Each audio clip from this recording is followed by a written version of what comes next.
nous voici réunis pour se souvenir de tous ceux qui nous ont quittés. Alors que hier, nous étions en train de célébrer joyeusement la fête de tous les saints, qui marquait aussi la fête de la grande miséricorde de Dieu et surtout l'espérance en ce que tout se renouvelle dans le Seigneur.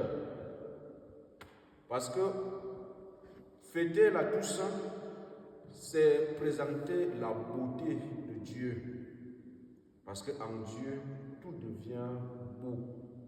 En Dieu, tout renaît et en Dieu, tout est en éclat.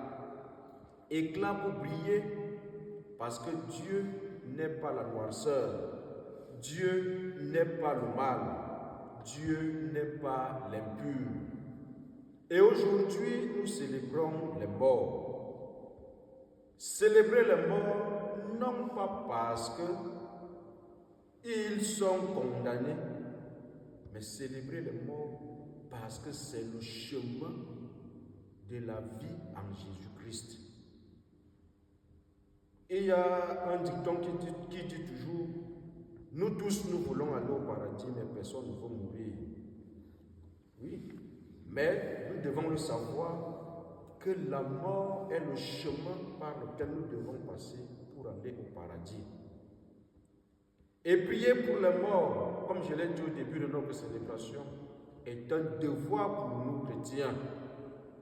Parce que nous savons que quitter ce monde terrestre, il y a un monde où toute personne doit passer pour la purification avant d'atteindre le monde céleste.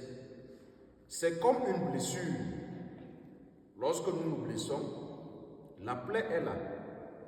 On met les produits pour guérir. Elle guérit, mais après elle laisse quoi? La cicatrice. Il va falloir aussi utiliser d'autres produits pour enlever cette cicatrice et avoir la peau normale comme au début. Et c'est la même chose. Nous vivons sur la terre, nous commettons les péchés. Ces péchés nous sont pardonnés, mais ils laissent en nous des marques. C'est pourquoi après la mort, nous devons passer par l'étape qu'on appelle le purgatoire, pour aller se purifier et après se retrouver dans les bras du Seigneur pour vivre joyeusement avec lui. Alors, prier pour les morts, c'est raccourcir le temps que cela doit passer. C'est donner la possibilité que le temps ne dure pas.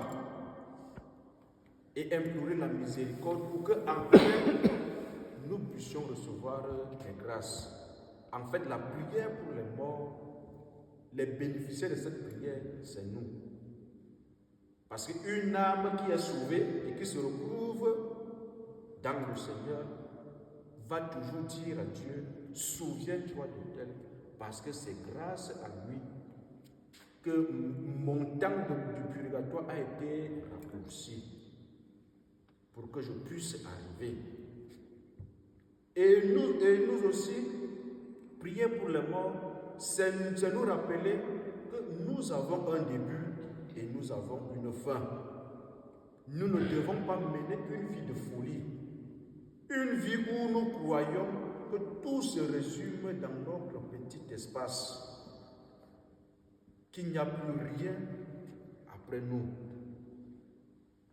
Le monde a existé avant nous, le monde va exister après nous, mais ne perdons pas la valeur de ce que Dieu nous a donné. Et c'est ce à quoi les Saintes Écritures nous rappellent aujourd'hui. Nous devons être conscients que la mort existe. Ce n'est pas une fable, ce n'est pas un mythe, mais c'est réel. Mais après la mort, il y a une vie.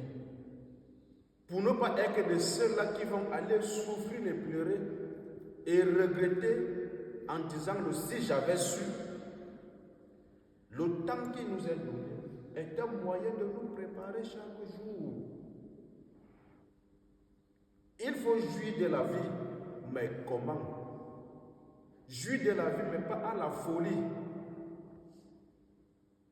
Parce que beaucoup confondent de mener une vie saine et de jouir la vie à la folie.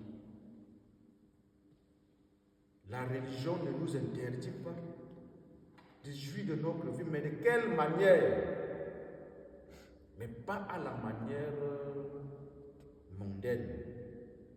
Parce que chaque seconde qui nous est donnée est une opportunité pour nous de racheter notre âme.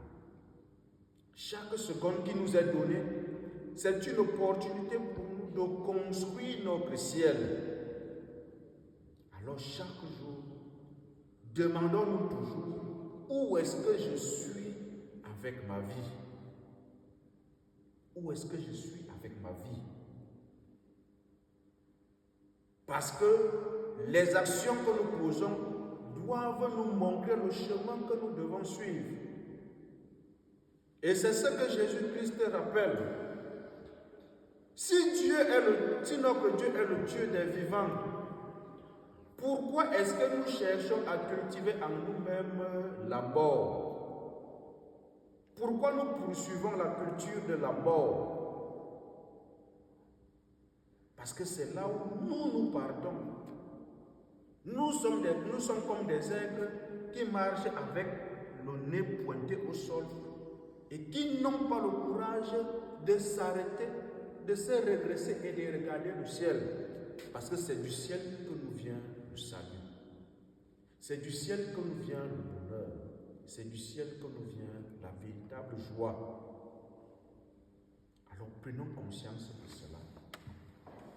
Que ce jour soit pour nous un jour où nous demandons à Dieu cette grâce pour ne pas passer à côté de la plaque, mais que chaque jour nous construisons notre vie pour gagner notre ciel. Le ciel se gagne ici-bas. Le ciel ne se gagne pas quand nous sommes déjà morts. Notre ciel se gagne ici-bas. Par ce que nous faisons chaque jour. Notre manière d'être avec les autres. Notre manière de comprendre la parole de Dieu. La prière de chaque jour. Parce que parfois nous ne connaissons plus prier.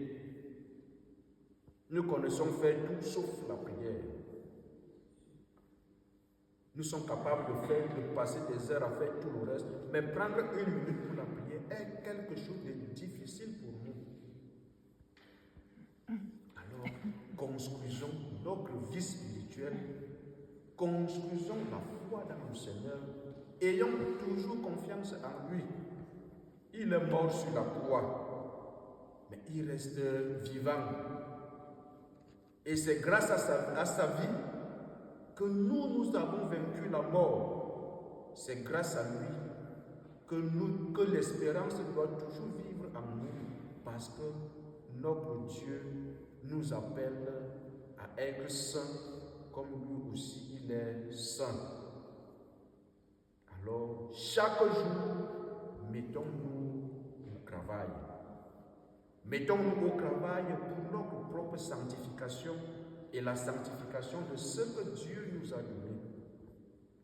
Mettons-nous au travail pour redonner un visage nouveau à notre mère l'Église. Et pour que chaque jour, nous devenions des hommes et des femmes capables d'être appelés fils de Dieu, d'être appelés filles bien-aimées de Dieu, d'être surtout les amis de Dieu. Soyons les amis de Dieu et soyons des amis de nos frères, de nos sœurs, dans la sincérité, dans la pureté de cœur et dans l'action de l'Esprit Saint, parce que c'est par là que nous allons obtenir la grâce de vivre avec Dieu dans son royaume. Amen. Amen. Amen.